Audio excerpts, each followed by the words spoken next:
Hoy los últimos ponentes del día de hoy son Ibai Pertica, director de la unidad de Red con Configurator aquí en Semantic System, y Pablo Calleja, que es profesor de la Universidad Politécnica de Madrid, que nos van a dar una última charla sobre la configuración de producto industrial impulsado por modelos de lenguaje natural. Buenos días. Bueno, como decía José Rano, hoy vamos a hablar de un tema, este es un tema bastante, hombre, viniendo de la mesa redonda anterior, es un tema bastante concreto y bastante específico, que es cómo los configuradores de producto industrial van a ser impulsados, ¿no?, por los modelos de lenguaje natural. En concreto, la IA y la forma en la que, mediante el uso del lenguaje natural para interactuar con este tipo de sistemas, ¿no?, pues va a traer, lo que va a traer es un salto, ¿no? Va a suponer un salto en cómo los procesos que van vinculados a la parametrización y a la personalización de los productos se van a avanzar, ¿no? Entonces, vamos a verlo. Bueno, estos somos nosotros dos, que ya lo hemos visto. Primero, una introducción a lo que es un configurador de producto, ¿no? Porque muchos igual no lo conoceréis. Un configurador de producto, lo típico es pues ese configurador en la nube, en la web, que al seleccionar el coche que te quieres comprar, siempre configuradores de coches caros, que es complicado luego comprártelos, porque en función de las selecciones que haces, pues te da otras opciones, otros accesorios posibles, etcétera.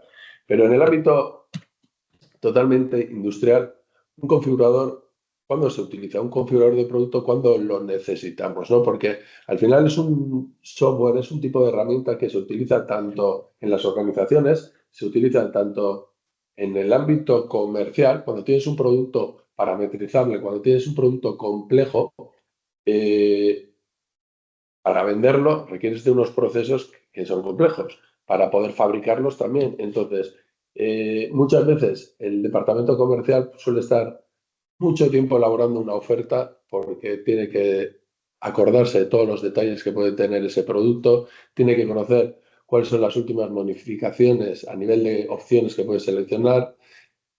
A nivel de cálculo de precio tampoco suele ser sencillo porque en función de las variables sube, baja, cambia, descuentos, no descuentos, el precio. Habitualmente, ¿qué es lo que se suele encontrar en estas organizaciones? Pues la gente lo que suele encontrar es muchos Exceles, ¿no?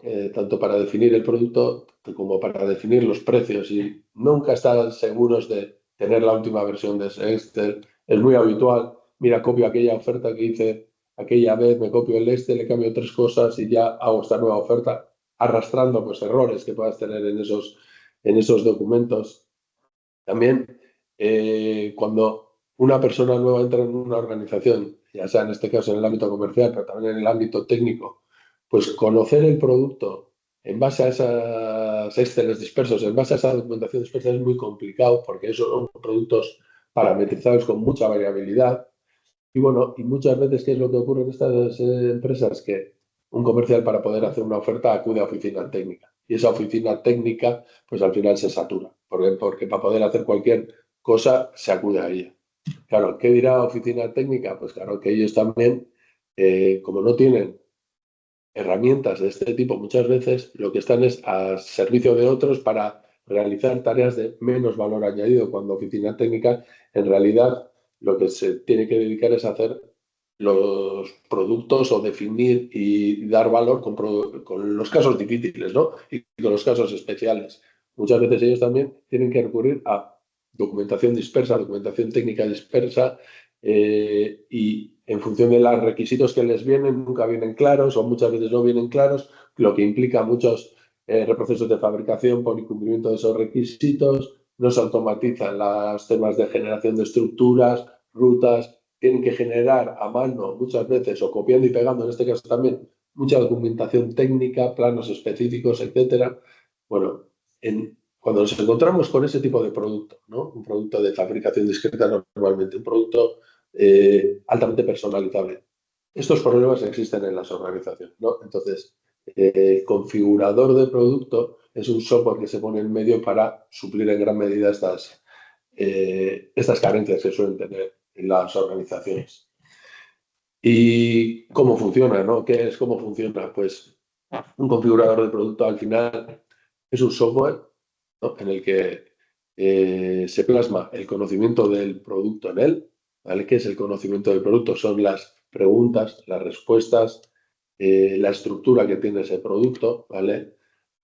En función de lo que se va seleccionando, se van aplicando unas reglas de negocio que se han definido para que cualquier usuario, ¿no? Pueda parametrizar esos productos complejos y en tiempo real lo que son los formularios o el 3D, la visibilidad de lo que tú tienes que ir configurando, se va adaptando a lo que tú necesitas configurar en el siguiente paso para poder dar en última instancia todas las características y opciones de ese producto se puedan deducir de manera automática en función de las selecciones que has ido haciendo. ¿Para qué? Bueno, pues lo veíamos, ¿no? Si al final eres un usuario final que se acerca a la web, puede ser para poder tener una cotización exacta, una cotización sin errores. Da igual la complejidad del producto, da igual la variabilidad del producto. Esto lo que te va a hacer es automáticamente, en función de las reglas que hayas establecido, y esto es importante porque aquí vamos a hablar de IA simbólica y de IA neuronal, ¿no? En función de las reglas que hayas establecido, pues te calcula un precio exacto, ¿vale? Te genere una documentación asociada a eso, a eso que estás definiendo. Ya documentación puede ser documentación ofimática, Word, Excel, PDF, PPT incluso, pero también planos, ¿no? Que acompañen a esa definición del producto, planos en DWG o incluso 3D en USD o lo que fuere, ¿no?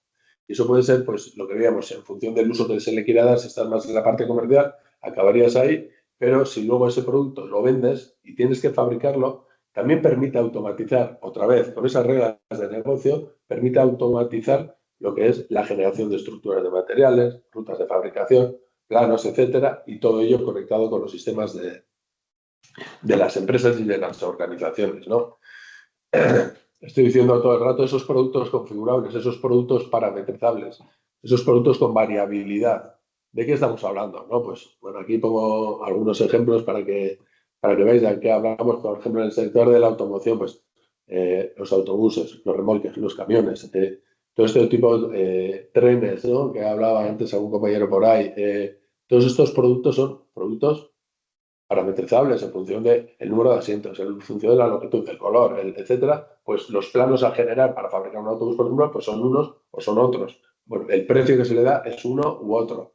En el sector de la elevación, en este caso lo conocemos todos también, los ascensores, ¿no? Los ascensores son productos altamente parametrizables, pero no solo lo que todos conocemos de el color de la cabina, si queremos espejos, si queremos pasamanos, si queremos no sé qué, sino en función de dónde lo vayas a instalar, el peso que tiene que aguantar, tal, que haga los cálculos de ingeniería necesarios para poder ser fabricado y que te calcule las estructuras que tiene que llevar para poder ser instalado. Bueno, todo ese tipo de cosas se encarga un configurador de producto. En el sector eléctrico, pues el sector eléctrico no solo configurar las redes eléctricas, sino también pues, equipos eléctricos, ¿no? Centros de transformación, transformadores, otro tipo de aparamenta, ¿no?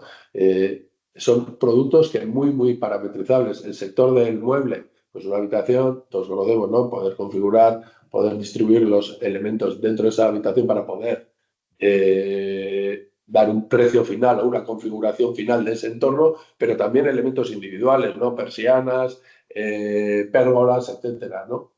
En el sector de la construcción, edificios modulares, ¿no? Un edificio modular que puedas configurar, parametrizar y generar los planos de manera automática y rápida, pues es una función muy rápida que puedes realizar en lugar de estar haciendo esos planos manualmente, cada uno de ellos, etcétera, ¿vale? Sector de la máquina herramienta, tornos, fresadoras, todo ese tipo de maquinaria es muy parametrizable, muy a medida de cada cliente. Entonces, un sistema que te automatice la generación de la documentación asociada a esos elementos, que suelen ser documentos muy tonchos de 100 páginas para presentar las características técnicas, para presentar luego otros temas que tienes que presentar al gobierno, etcétera. Bueno, todo eso te lo puede automatizar un sistema de estos, ¿vale? Entonces, esto al final, visto un poco por cada una de las áreas que decíamos, ¿no? Y un poco rápido, es si estás en la parte comercial, si ya tienes automatizado, ya tienes estandarizado, ya tienes representado el conocimiento de tu producto o servicio que vendes, pues, bueno, pues podrás hacer más ofertas de una manera más rápida, con lo que con el mismo ratio de conversión de pedido tendrás más pedidos. oficina técnica se dedicará a lo que realmente se tiene que dedicar, que es a las configuraciones especiales, ¿no? Y de esa forma también poder automatizar todo el resto de propuesta de valor que es más industrializable. Si ya tenemos todo esto automatizado, ordenado y representado y con reglas de negocio claras, pues producción también, el tema del cálculo de operaciones y tiempos se automatiza, hay menos reprocesos, con lo que hay menos errores en producción y optimizamos así la logística y la provisión, ¿vale? Pero esto, al final, ¿cómo se monta, no? ¿Qué es un configurador de producto a nivel técnico y a nivel de arquitectura, ¿no? Lo que tenemos aquí es, al final, un configurador, todo configurador lo que tiene es dos herramientas, ¿no? Por una parte está lo que conocemos nosotros como el builder, que es esa herramienta donde se va a dar de alta todo el conocimiento que tenemos sobre nuestro producto, todo ese conocimiento, y hablaremos ahora, ¿no? El conocimiento estático, características, opciones, estructura de producto, subelementos a su vez configurables que tiene el producto y el conocimiento dinámico, ahí entrando, ¿no? Con la idea simbólica del conocimiento, en este caso basado en reglas, ¿no? En reglas de negocio, reglas, distintos tipos de reglas que podemos tener. Y luego está lo que es la herramienta propiamente de usuario final, que es el configurador, que es donde el usuario final de una manera sencilla puede hacer todos esos procesos que hemos estado hablando. Todo esto, evidentemente, relacionado, ¿no? Bebiendo de y enviando a información de los sistemas que tienen las organizaciones, los CRM, los RP, los PLMs y toda esta amalgama de siglas que tenemos hoy en día en las distintas organizaciones, ¿no? Entonces, y aquí está un poco el kit de la cuestión, ¿no? En lo que llamamos nosotros modelado de producto. ¿Cómo representamos, ¿no? Y aquí ya vamos a hablar de temas más concretos, ¿no? ¿Cómo representamos la información? ¿Cómo representamos, más que la información, el conocimiento que tenemos alrededor de ese proceso, de ese producto, de ese servicio en una herramienta, ¿no? Vale. Para representar un producto industrial, básicamente son dos ideas fuerza. Una es, primero, está lo que llamamos el conocimiento estático, es decir, tenemos que decir un elemento, qué características, una entidad, qué características, qué opciones, cuáles son las preguntas y respuestas que hay que hacer para definir un elemento y cómo lo estructuramos jerárquicamente esas entidades. Habrá relaciones de composición, pues no sé, una prensa puede tener un cabezal, que a su vez los dos elementos son configurables, los dos elementos tienen sus características y sus opciones, y luego también podemos tener distintos tipos de prensas, es decir, podemos tener una relación de subclasificación también entre las distintas entidades. Esto sería, digamos, la parte estática del producto, pero ¿quién gobierna cómo se comporta ese producto? Pues lo hacemos mediante reglas y restricciones. ¿Qué son las reglas y restricciones? Pues podemos tener distintos tipos de reglas. Reglas de inclusión, exclusión. Entra esta opción, se han metido aquella otra. Podemos tener reglas de dependencia, ¿no? Que para poder seguir configurando tienes que tener otros valores metidos. Hay restricciones también, que unas restricciones globales que puedas al final tener que cumplir, además de reglas, tener que cumplir unas restricciones para poder avanzar en la configuración, ¿no? Es decir, toda esta información es la que nosotros damos de alta en el builder, ¿vale? La que el usuario, la persona que conoce, las personas que conocen cómo es su producto, cómo es su servicio, tienen que meter en esta herramienta, ¿vale? ¿Qué pasa? Que bueno, que eso muchas veces no es tan sencillo, ¿no? Esto no es coger en un Excel, pongo, pico yo, lo que sea y ya está, ¿no?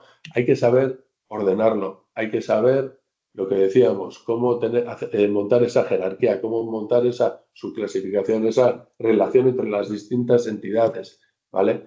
Y sobre todo tener una forma sencilla de introducirlo en el sistema.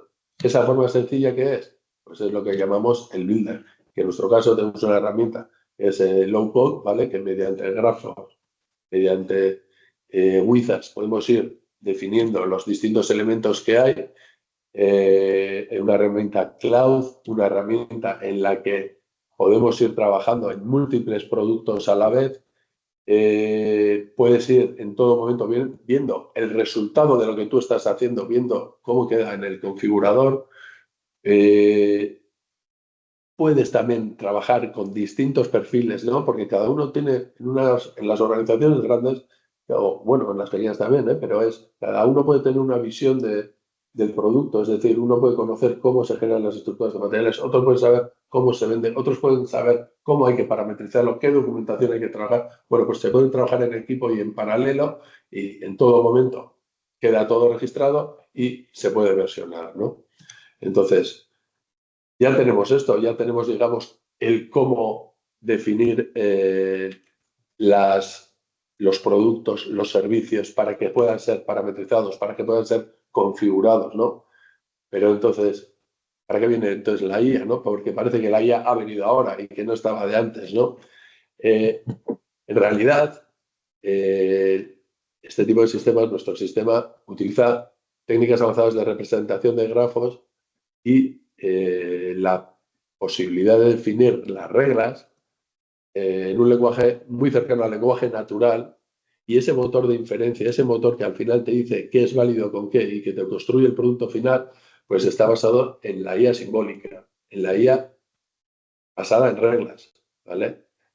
¿Dónde viene ahora el siguiente paso? ¿Dónde viene la forma de explotar y evolucionar esta información? Bueno, pues dando el siguiente impulso, que es utilizando IA neuronal, ¿vale? O, ahora como nos explicará Pablo también, una mezcla entre una y otra, ¿no? La simboleuronal, neurosimbólica, o como le queramos llamar, ¿no? Entonces, ¿qué es lo que nosotros, lo que va a proporcionar ahí, hablando claro, lo que va a proporcionar ahí inmediatamente, ¿no? Al configurador del producto industrial, la IA, ¿no? Va a ser un asistente conversacional de configuración, ¿no? Que nos permita un acompañamiento activo, ¿no? Es como el siguiente paso, ¿no? Pero no es un acompañamiento activo para responder a consultas planteadas y que te diga solo vale, la respuesta a lo que tú le estás diciendo en el momento de que te entran dudas en el proceso de configuración, que también, pero no solo eso, sino que también va a actuar de forma proactiva sugiriendo recomendaciones relevantes, ¿vale? ¿En función de qué? En función de las dos cosas, de las reglas que tengas, pero también de la información contextual que tengas disponible. Y aquí es donde doy paso a Pablo para que nos explique esta última parte. Vale, muchas gracias, Ibai, por la introducción y muchas gracias también por la introducción que me habéis hecho antes. Efectivamente, como os contaban antes, yo soy profesor aquí en la Politécnica del Departamento de Inteligencia Artificial y dentro de mi grupo, una de las ramas también que seguimos es precisamente trabajar con estas IAs generativas. Bueno, yo me llevo dedicando más de 10 años al procesamiento del lenguaje, pero claro, nos hemos encontrado, lo que estamos viendo actualmente es que estas IAs generativas, bueno, están muy bien, pero no las puedes dejar solas. Efectivamente, como os ha dicho la mesa redonda, pues también por datos de sensibilidad, datos de negocio, no se les puede dar todo lo que queramos, además las grandes. Y una vez que incluso tienes las tuyas instanciadas, modeladas en tus propios servidores, con tus propias GPUs, pues tienden a alucinar. Ese es un gran problema que tenemos ante estas IAs generativas, estos LLMs, y es un gran problema porque, bueno, pueden contestarte de una forma que realmente te lo creas, pero realmente lo que te está dando es algo falso. Entonces, esta mezcla de, como bien ha introducido Ibai, el mundo simbólico todavía tiene su valor, o sea, es decir, no es que desaparezca, son años y años de procesos de negocio, ya no solamente procesos de negocio, otras herramientas que pueden ser médicas, otras herramientas que aparecen en toma de decisiones estratégicas, pueden ser incluso nacionales. Este tipo de información no puede desaparecer e incluso hace como permite incluso a mejorar a la IA cómo razonar o cómo acceder a ciertos escenarios. Entonces, nuestro conjunto, lo que tenemos ahora mismo es que, bueno, pues es verdad que las reglas pueden se siguen haciendo de forma manual, es verdad que podemos encontrar algunas reglas obsoletas o hay que mantenerlas lleva también un coste, pero conjuntar ambos mundos es como el enfoque que se denomina neurosimbólico, en el que también hemos trabajado bastante en esta línea. Y lo que estamos proponiendo, pues en este proyecto, en conjunto con Semantic Systems, es pues ayudar a ver cómo podemos trabajar en este contexto en el configurador del producto. Pasando a la siguiente, Ibai. Una de las propuestas, que es que también hemos utilizado también en otros proyectos, otros sistemas de recomendación, es partir, como bien decía Ibai, que ya el producto ya se configura con un grafo y un grafo con reglas asociadas, es poder explotar a nivel vectorial cómo ese grafo queda representado y cómo se puede trabajar con knowledge graph embeddings, cómo esos propios grafos se puede vectorizar, encontrar patrones ocultos, encontrar, modelar ciertas reglas e incluso pues, poder sugerir, o sea, encontrar reglas ocultas e incluso sugerir aquellas que vaya aprendiendo de las que más se puedan aplicar. Entonces, el propio grafo nos sirve con esa representación de reglas, nos sirve para aprender, para modelar y poder combinar las diferentes propuestas que puedan dar. Podemos, en este caso, también combinar y dar, determinar si, pues eso, si ciertas combinaciones de reglas violan o no a una restricción o cómo aparece en el grafo y cómo aprende de él. Entonces, utilizamos el propio grafo como parte de esa introducción al LLM que pueda razonar sobre esa parte. Esa combinación es una de las propuestas más interesantes que aparece. Pásame a la siguiente, Ibai, también. Otra propuesta es, bueno, en este contexto de los famosos RAG, Retrieval Augmented Generation, y todas las derivaciones que han aparecido, cada día aparecen más artículos científicos sobre esta línea, es de las más populares, ya que se han instaurado muy bien en las empresas, ya que con modelos más pequeños, o incluso de 40 o 7 billones de parámetros, con el contexto adecuado pueden razonar mejor. Y sobre eso han construido toda una base de investigación cada vez más y más grande. Existen GraphRag, Agentic RAGs, etcétera, etcétera, etcétera. En este caso, también nosotros planteamos que el propio sistema puede actuar de RAG como no solamente para recuperar la información del grafo más necesaria, que eso sería la parte de GraphRag, sino también la propia inferencia o búsqueda de aquellas reglas que puedan aplicar, para poder darle una ventana de contexto al prompt para que tampoco el LLM alucine y se vuelva loco con toda la información y pueda dar esas respuestas validadas con las reglas y el grafo que podamos tener para que podamos estar con información factual, información verdadera en todo momento y que el sistema no alucine en cada paso. Entonces, estamos buscando también ese tipo de integración de reglas dentro del LLM como parte del propio RAG. Vale, ¿me pasas al siguiente también, Ibai? Bueno, pues como ya como de conclusión, o sea, nosotros lo que tenemos que, en todos estos puntos, lo que aprovechamos es la información que ya tenemos, cómo se pueden configurar y cómo el lenguaje natural también nos puede ayudar con esa integración de los LLMs. Es verdad que esta barrera que ha resuelto de una forma más que ha resuelto en estos últimos años esta integración con esos chats, con ese modo conversacional, es algo que no a nivel de investigación ha sido una gran barrera que hemos solucionado. Lo que queremos ahora también es aplicarlo a escenarios de usos reales. Entonces, poder, en este caso, en el configurador del producto, que pueda ofrecer recomendaciones y sugerencias y reducir el ruido que pueda aparecer. Entonces, bueno, ya no solamente son asistentes generalistas. Queremos que realmente trabaje con nuestros datos sin romper nuestra cadena de privacidad y que sustente aquello que nos es importante, pues en este caso en el negocio, en la investigación, o etcétera. Entonces, como en el último caso, es mejorar esa experiencia de uso y esa eficiencia en los procesos de fabricación. Eso es. Y aquí, para finalizar, decir eso, que estos sistemas de asistencia conversacional al final van a ser sistemas no solo que puedan ayudar a esos procesos más internos de las compañías, sino que desde fuera, ¿no? Pues desde la propia web, a un usuario que quiera, un cliente que pueda acercarse a comprar un producto industrial que pueda parecer complejo en un primer momento, de esta manera se simplifique el acceso a ese producto de forma que las compañías puedan tener una ventana abierta, que con la IA puedan ser esa ventana cada vez más grande de forma que pueda llegar más gente más variada y con menos experiencia, pues al final a lo que se busca en este tipo de productos es a comprar ese tipo de herramientas, ¿vale? Y un poco así creo que en tiempo y forma, Joserra, hemos llegado al final. Sí, ¿Alguna pregunta? nos estamos ajustando bastante bien. Yo sí que tengo varias preguntas para vosotros.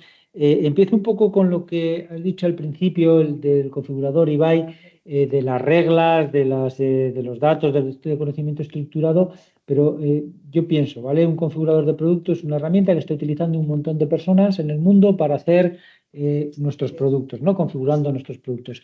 ¿De ahí se puede aplicar la IA como un factor más para que se saquen reglas o para que se saquen nuevas, no sé, formulaciones de producto sin necesidad de tener que estar metiendo o sea, que sea algo más, que la IA nos pueda ayudar ahí?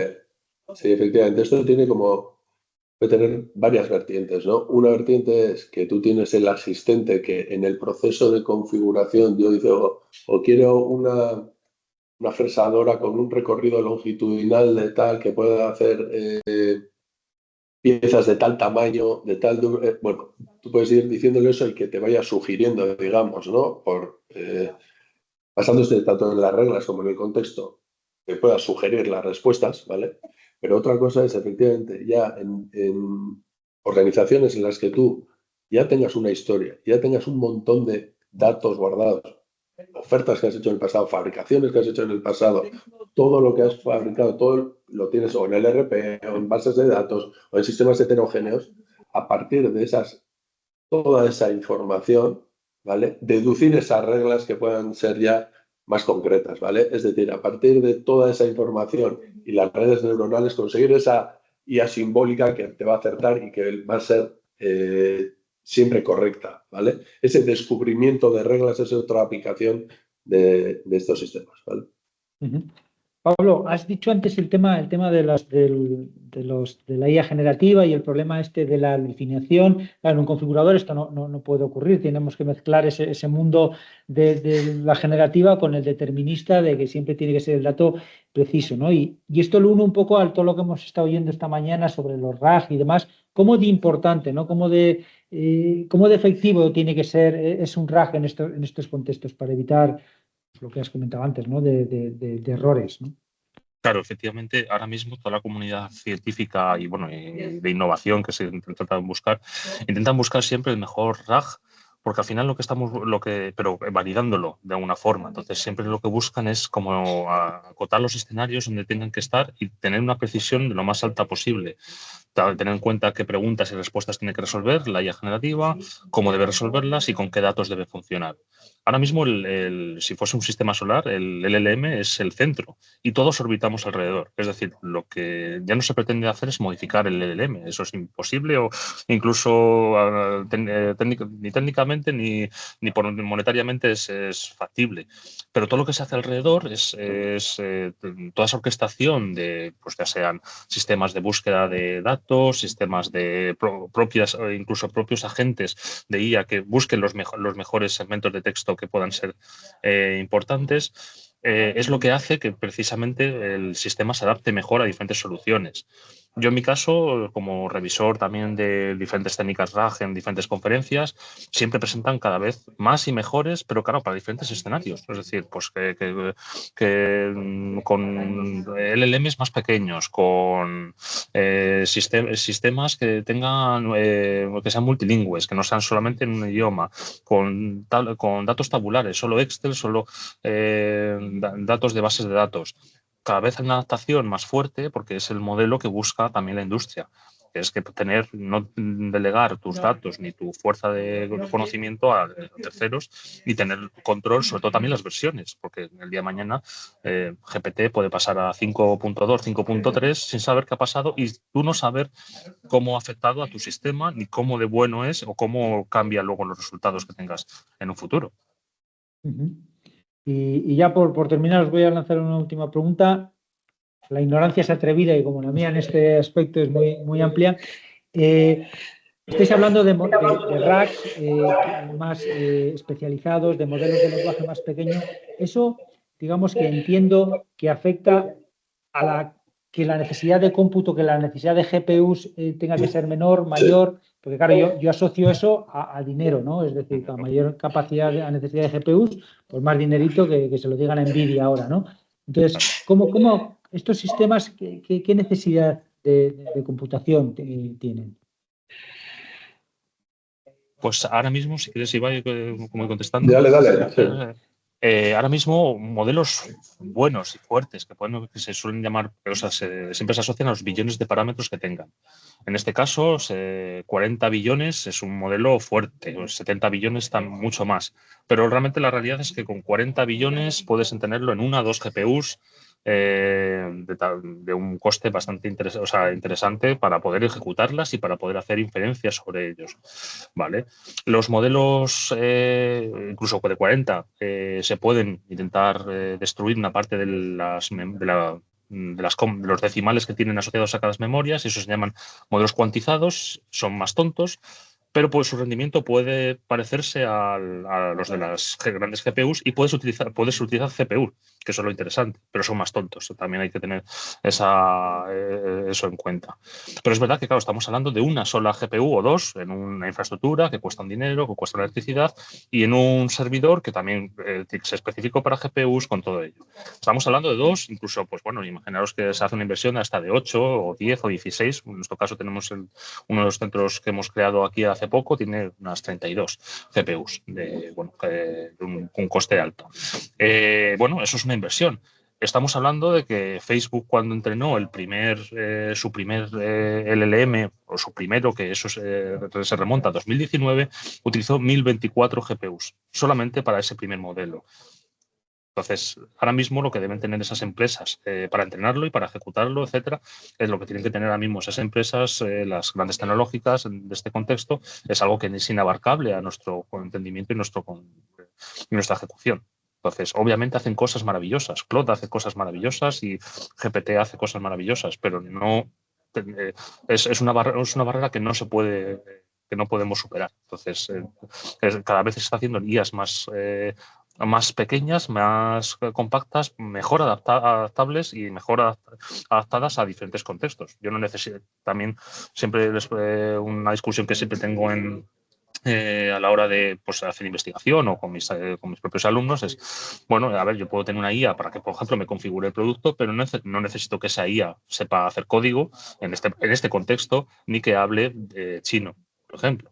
O sea, necesito que me responda y me resuelva a ciertos problemas conversacionales, español, vasco, etcétera, pero centralizado en mi negocio y con una capacidad de alucinación lo menor posible. Muy bien, pues Pablo, Ibai, la verdad, un verdadero placer. Yo creo que lo vamos a dejar. Nos hemos pasado 10 minutitos, hemos abusado del tiempo de los asistentes, 10 minutitos, pero yo creo que con esto ya me despido de vosotros y ya voy a proceder a cerrar la sesión. Muchísimas gracias a los dos por estar Gracias. con Muy bien, pues ahora, gracias. Bueno, Pablo. Muchas gracias. Chao.